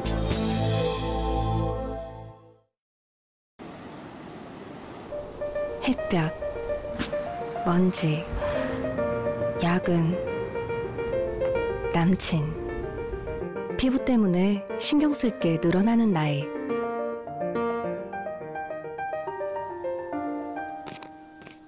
에스테틱의 노하우로 피부 컨디션에 따라 골라 쓰는 3가지 앰플 솔루션. 나의 첫 번째 에스테틱. AHC 더 에스테 퍼스트 앰플.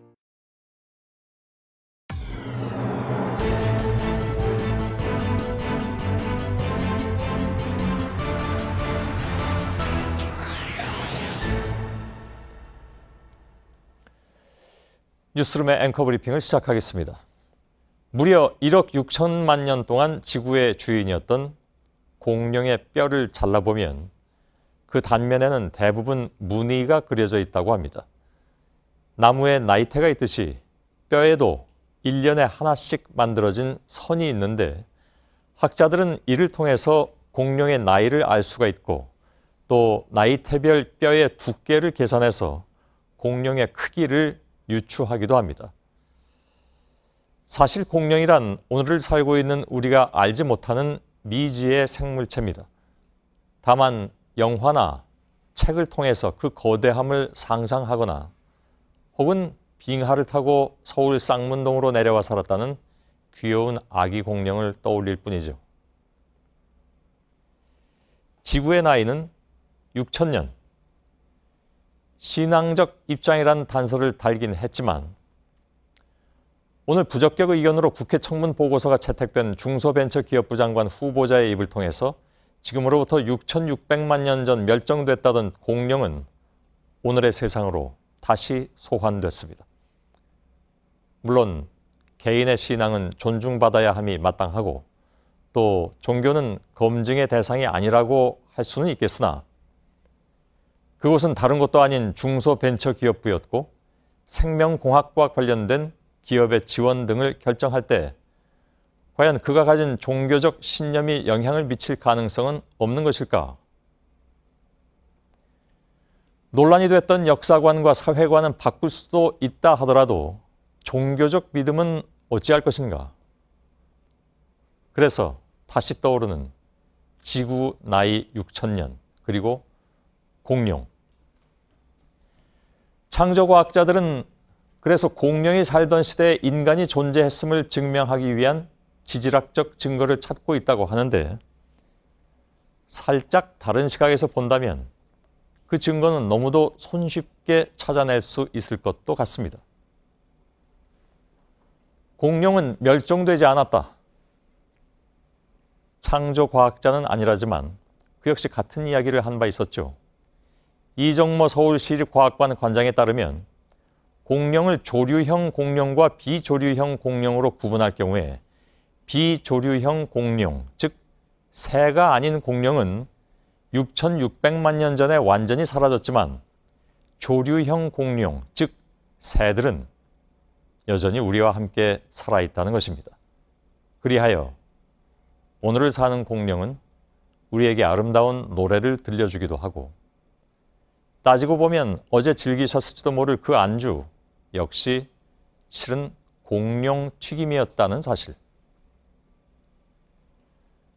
며칠간 과학자들과 종교인들과 또 역사학자들마저 당황하게 만들었던 논란의 그 청문회를 바라보면서 마치 농담인 듯 농담 아닌 그 이야기를 씁쓸하게 떠올릴 수밖에 없었던 오늘의 앵커 브리핑이었습니다.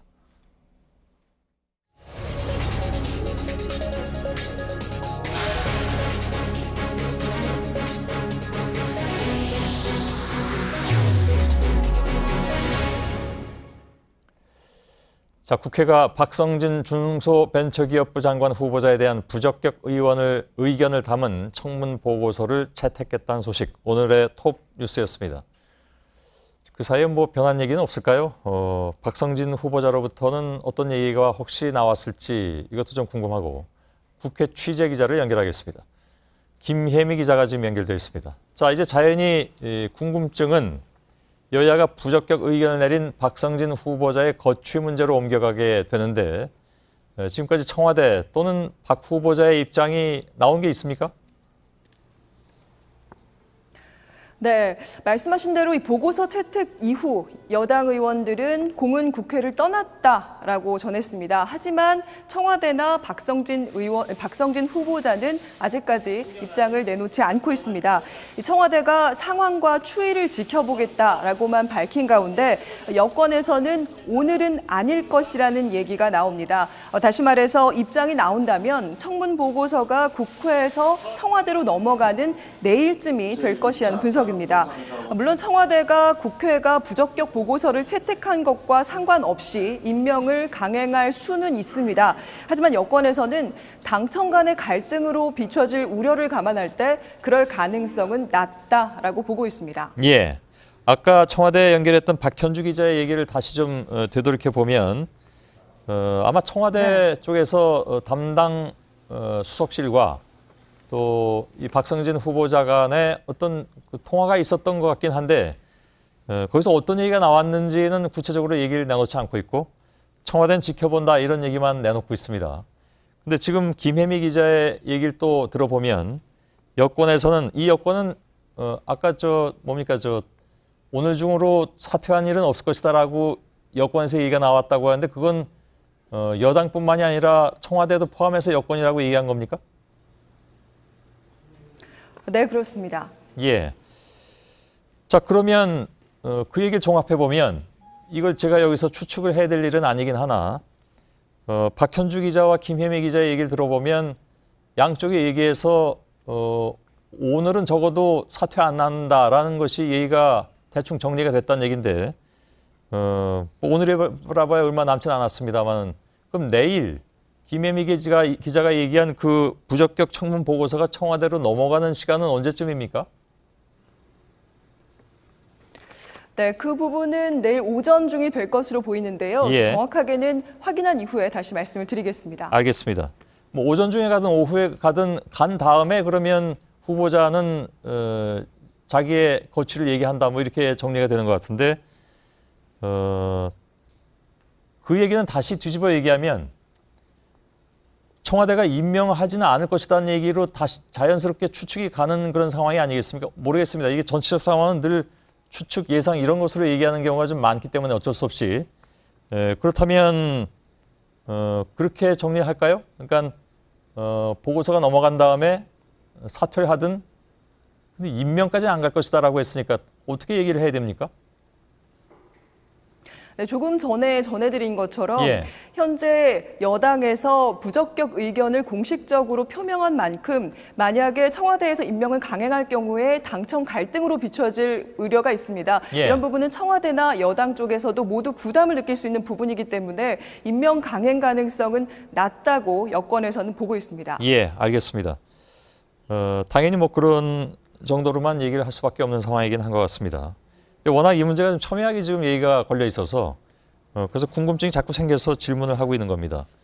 내일이면 어차피 뭐 가부간의 얘기가 나오겠죠. 자, 근데 부적격 의견서에는 어떤 내용들이 들어가 있는 겁니까?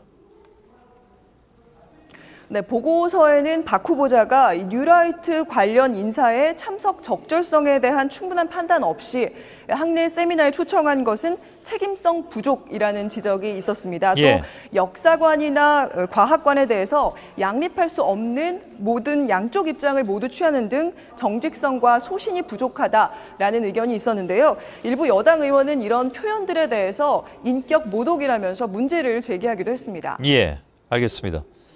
뭐 아무튼 그러나 지금 결과적으로 보면 여당도 사실상 이 부적격에 동조한 그런 상황이 돼버렸기 때문에 일단 알겠습니다. 지금 김명수 후보자 청문회가 열리고 있잖아요. 오늘 이 사안이 즉 박성진 후보자의 상황이 영향을 줄 가능성도 있을까요? 네, 여당은 박 후보자와는 달리 김명수 대법원 후보자의 경우에는 능력이나 자질 면에서 결격 사유가 없다고 보고 인준을 위해서 총력을 기울이는 모양새입니다.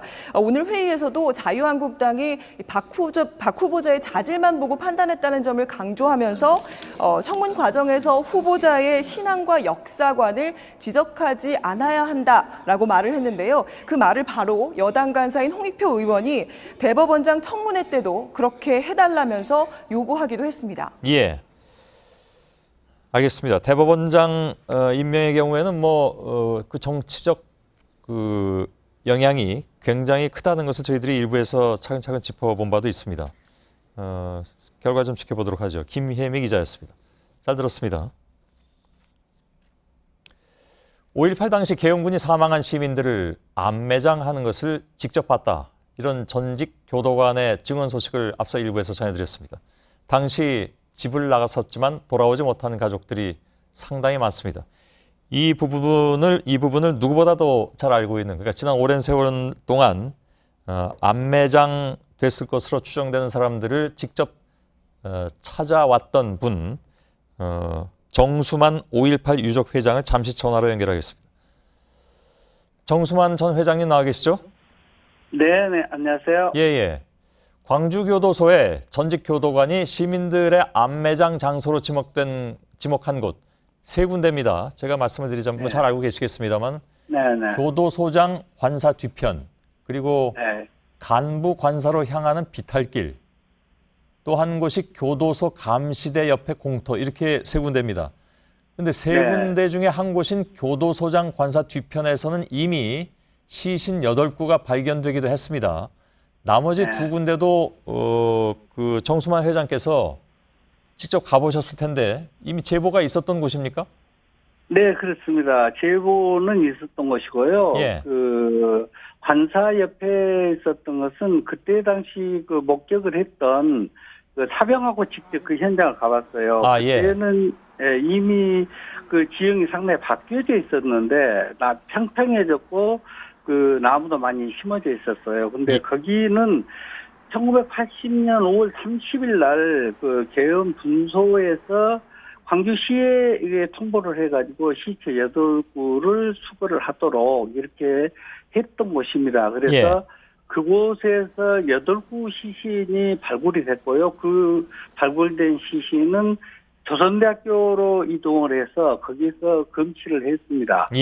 그 8구의 시신은 5월 21일 날까지 5월 21일 그 전남대학교에서 공수부대가 광주 교도소로 이동하는 과정과 오후 7시 30분경에 이 전남 담양 대덕으로 가던 주민들이 탄 그 차량을 공격을 해가지고 2명이 사망을 했습니다. 그게 5월 21일 7시 반인데 이때까지 돌아가신 분들은 그 8구에 포함이 되어 있습니다. 그렇게 되어 있고요. 5월 22일 날 이후로 돌아가신 분들은 암매장했던 걸로 저희들은 그렇게 생각을 하고 그렇군요. 있습니다. 교도소 감시대 옆에 공터, 이 공터가 어느 정도 크기인지는 저도 잘 모르겠습니다만은 거기는 왜 확인을 그럼 못 하셨습니까?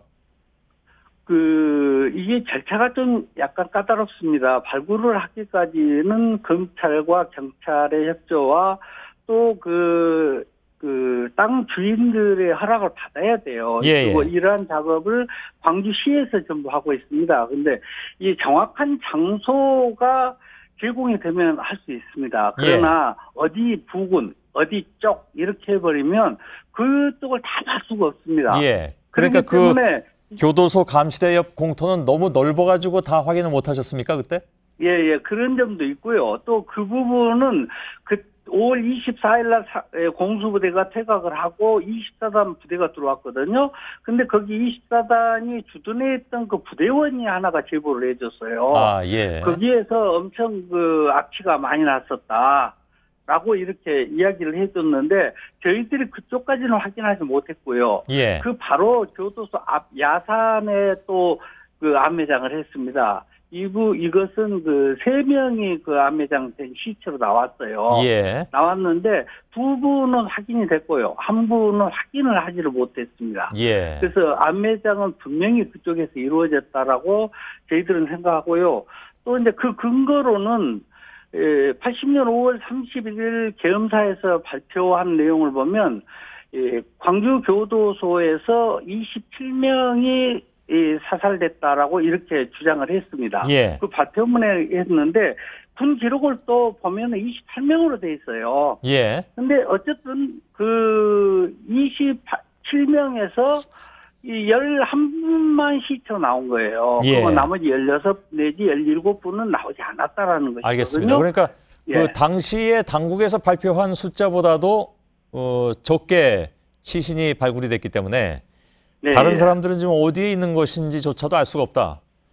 그렇습니다. 예, 그리고 아까 이제 그 3군데라고 말씀드린 것 중에서도 어떤 것은 이미 발굴이 됐지만 또 다른 것은 아예 형태가 달리 바뀌어버리는 것도 있고 혹은 너무 넓어서 그 단시간 내에 어떻게 좀 발견할 수도 없는 절차도 복잡하고 그런 상황이 여태까지 지속이 됐다 이렇게 생각을 해야 될 것 같은데. 네네. 지금 그렇습니다. 여기 도로도 그때 당시 1차선 도로가 4차선으로 되고 2차선 도로가 8차선까지 이렇게 확장이 됐는데 예. 그쪽을 이제 와갖고 파기에는 너무나 어려운 그런 현실이거든요. 그래서 알겠습니다. 저희들은 저희들은 그 파지 않고 유골이 있는지 여부를 알 수 있는 그 기구가 있거든요. 지오레이더라고 하는 기구인데 예. 이 기구가 우리나라에도 있는 걸로 2대가 있는 걸로 저희들은 알고 있어요. 그래서 그런 기구를 사용을 해서 1차 조사를 했으면 하는 게 저희들 바람입니다. 알겠습니다. 일종의 이제 탐지 기기를 말씀하시는 것 같습니다. 지금은 많은 분들이 사실은 가족을 못 찾고 계시는 그런 상황 아니겠습니까? 그래서 혹시 이번에 아시는 것처럼 특조위가 구성이 됐는데 이 특조위에서 이 문제를 좀 조사했으면 좋겠다 하는 생각도 가지고 계시겠군요. 이거 마지막 질문입니다. 네. 그 특조위의 인원도 적고요. 사실은 그 기간도 엄청 짧습니다. 근데 그걸 전체적으로 다룰 수 있는 부분은 좀 우려가 되는 부분이죠. 그래서 어쨌든 이분들이 그 특조위에서 많은 활동을 했으면 좋겠다라고 하지만은 어떠한 결론을 보기에는 상당히 어렵지 않겠느냐 그런 생각을 합니다. 알겠습니다.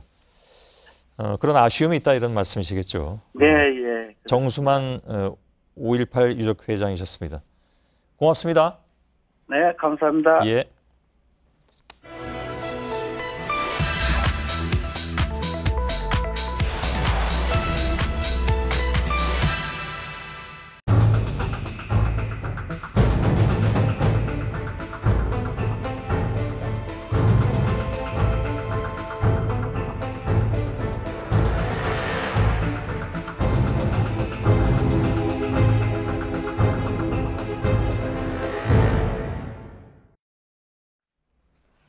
네, 지난 8일에 산책 중이던 40대 부부가 맹견 4마리에 물려서 중상을 입었습니다. 이달 초와 지난 7월 그리고 5월에는 사망 사고도 일어났습니다.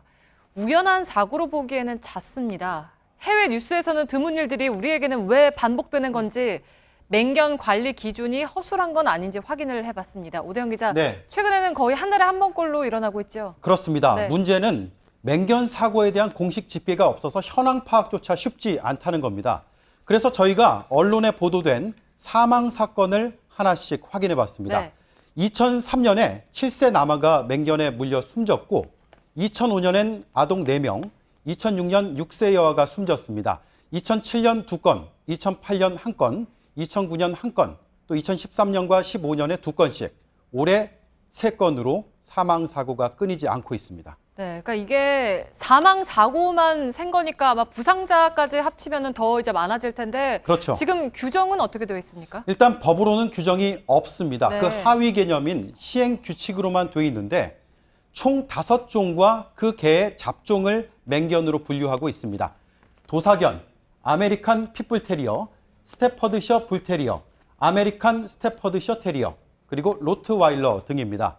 현재 국내 맹견이 얼마나 있는지 파악이 된 숫자는 없습니다. 특별한 규정이나 규제가 없습니다. 개인이 원하면 키울 수 있습니다. 단 하나의 규정이 있습니다. 외출할 때 목줄, 입마개를 의무화한다는 겁니다. 네. 이걸 어길 경우에 50만 원 이하의 과태료를 부과합니다. 네, 그러니까 목줄과 입마개 이 두 가지만 좀 잘 지켜도 사고 위험이 좀 낮아질 텐데 이것마저도 잘 지켜지지 않고 있잖아요. 네. 그러면 그 사람 목숨을 잃게, 그러니까 숨지게 했다거나 아니면 다치게 했을 경우에는 어떻게 되는 겁니까? 아주 예외적인 경우에 한해서 그 주인을 처벌하긴 합니다. 네. 2011년에 목줄을 채우지 않은 맹견이 열린 문으로 빠져나가서 학교 운동장에서 초등학생을 물어서 중상을 입힌 일이 있었습니다. 주인이 중과실치상으로 6개월 금고에 처해졌습니다. 저희가 파악한 사례로는 가장 높은 수준의 처벌이 금고형이 3건이었고 대다수는 벌금, 과태료였습니다. 또 형사가 아닌 민사상 손해배상으로 끝나는 경우도 많았습니다. 네, 그러면 다른 나라는 어떻습니까? 네, 우선 반려견에 대해서는 철저히 보호하고 있습니다. 네. 하지만 맹견에 한해서는 예방을 위해서 규제를 강화했습니다. 영국이 대표적인 사례입니다. 아동이 맹견에 물리는 일이 잦았습니다. 1991년 위험한 개 법을 만들었습니다. 맹견을 특별 통제견으로 정하고 법원의 허가를 반드시 받도록 했습니다. 네. 또 보험 가입, 중성화 수술, 마이크로칩 삽입 등을 의무화했습니다. 네, 그러니까 법원의 판단까지 받아야 하는 아주 강력한 제도인데 또 다른 나라들은요? 네, 프랑스에서는 시청의 허가가 반드시 있어야 합니다. 네. 면허와 보험을 의무화했고요. 맹견은 주기적으로 행동평가를 받아야 됩니다. 독일은 주에 따라 차이가 좀 있습니다. 대체로는 19종으로 맹견을 세분화했고 이 가운데 위험성이 큰 4종은 일반인이 소유할 수가 없습니다. 그 외에는 면허제 등으로 운영이 되고 미국은 LA 사례입니다. 등록이 의무, 목줄의 길이를 6피트, 그러니까 180cm 이하로 짧게 하도록 정해놨습니다. 이와 함께 영국에서는 사망할 시에 주인에게 14년까지 징역형을 가능하게 했고 미국에서는 맹견주에게 2급 살인죄가 적용된 사례도 일부 있습니다. 네, 그리고 사전에 규제하는 것이나 사후 처벌하는 것 모두가 이제 엄격한데 시스템도 물론 중요하겠지만 주인이 얼마나 관리를 하겠느냐 이것도 좀 병행이 돼야 될 거잖아요. 그렇습니다. 대표적인 사례인 영국에서는 너무 특정 사건을 부각시켜서 과잉 처벌, 과잉 규제하는 것이 아니냐라는 반론도 일부에서 나오고 있습니다. 하지만 우리는 법으로 맹견을 어떻게 소유하는지 관리하는지가 규정 자체가 없습니다. 그래서 제도적 보완이 우선적으로 필요하고 이를 통해서 오히려 책임의식이 생길 수 있다고 전문가는 조언했습니다. 뭐 이제 과거 관점이라면 사고인데 그 사고를 이제 관리자의 그 과실 범죄로 그 생각을 바꾸고 형사법에는 늘 나가지만 처벌이 명사가 아니고 행정적 측면에서 맹견 등에 대해서 관리 감독을 사전에 잘 할 수 있는 제도 마련도 좀 필요한 것 같습니다. 네, 현재 국회에는 주인의 관리 의무를 강화하는 내용의 법안이 3건 올라와 있습니다. 2006년, 2012년에도 맹견 관리법이 발의가 됐지만 모두 폐기된 바 있습니다. 사고 때만 반짝 관심을 갖는 것이 아니라 본격적인 논의가 필요해 보입니다. 네, 팩트체크 오대영 기자였습니다.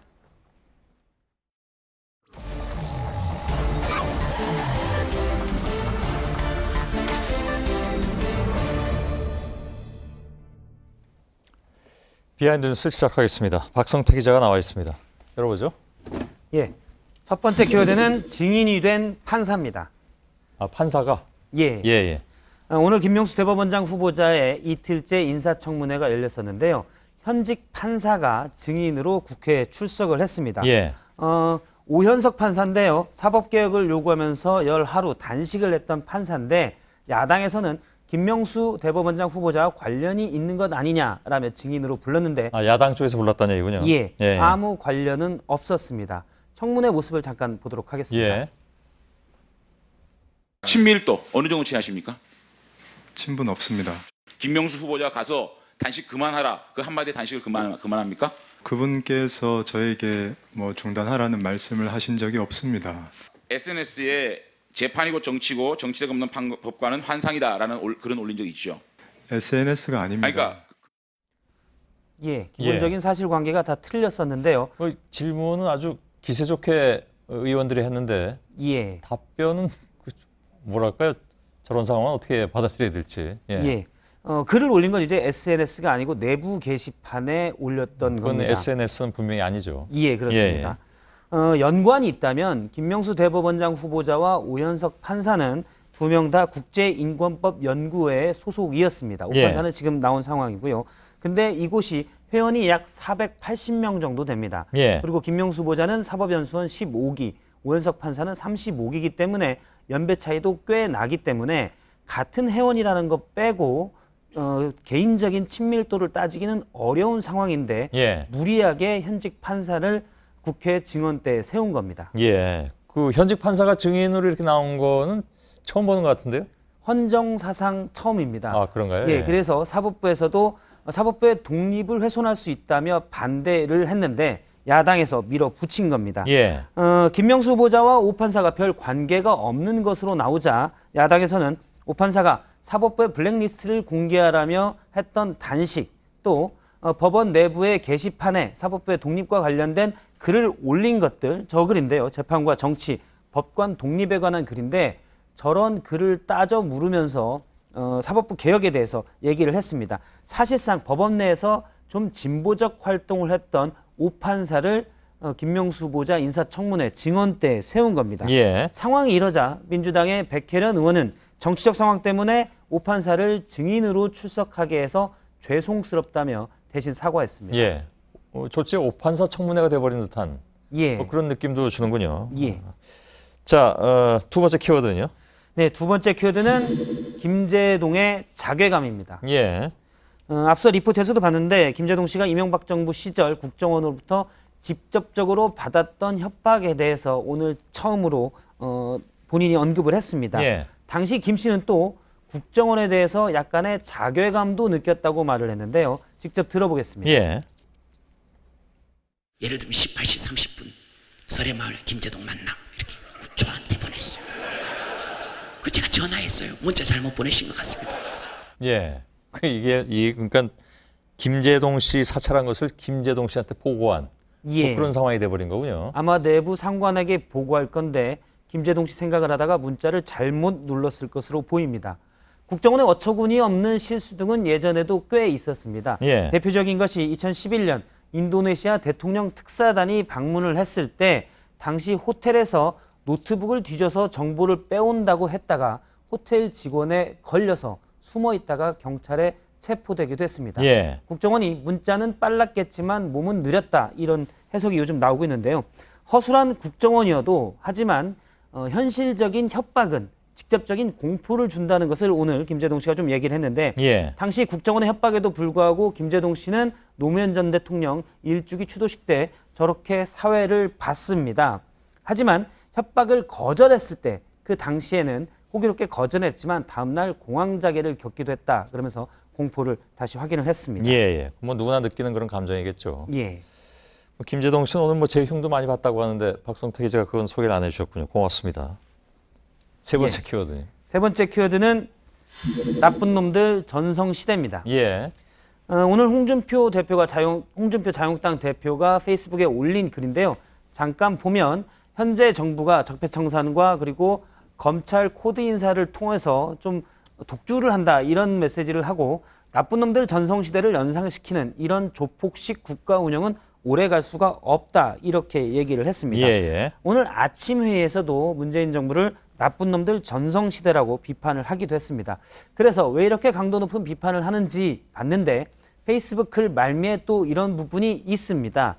뒤에 보면 비판하면 야당 당수도 혐의를 뒤집어 씌워 조사할 수 있다는 총리의 국회의 답변을 보면서 좀 어이없는 뉴스였다라는 소감이 나오는데 바로 어제 이낙연 국무총리가 국회 대정부 질문에 답하면서 지금 홍준표 대표 사건이 대법원에 계류 중인데 추가 혐의가 나오면 조사할 수 있다는 대답을 한 것을 문제 삼은 겁니다. 홍 대표로서야 뭐 이 문제에 굉장히 민감할 수밖에 없는 거겠죠. 대법원에 지금 있는 것은. 자, 이런 비판에 대해서 여당은 뭐라고 얘기를 했습니까? 네, 공식적인 반응은 없었지만 지금 민주당의 적폐청산위원회 위원인 박용진 의원은 그렇지 않아도 우리가 나쁜 놈들 전성시대를 청산하기 위해 열심히 조사하고 있다, 이렇게 얘기를 했습니다. 정치는 뭐 말싸움이라고 하지 않습니까? 정치는? 요즘 뭐 말싸움 전성시대 같기도 합니다. 늘 그러긴 했지만. 박성태 기자였습니다. 네, 내일도 맑은 가을 날씨입니다. 다만 일교차가 10도 이상 벌어지겠고 제주와 남해안은 태풍 탈림의 간접 영향권입니다. 예. 자, 오늘 잠시 후부터는 소셜 라이브가 이어집니다. 오늘은 서복현 기자가 나와서 국정원 댓글 사건이라든가 이명박 정부 블랙리스트 취재 내용을 전해드릴 예정입니다. 기대해 주시기 바랍니다. 그리고 오늘 뉴스룸이 끝나고 방송되는 차이나는 클래스는 지난주에 이어서 황석영 작가의 광주 이야기입니다. 오늘도 처절했던 광주의 증언을 단독으로 보도해드렸습니다만 황 작가가 직접 겪은 광주의 비극은 또 다른 무게로 다가올 것 같습니다. 저희들은 내일도 최선을 다하겠습니다. 여러분 고맙습니다.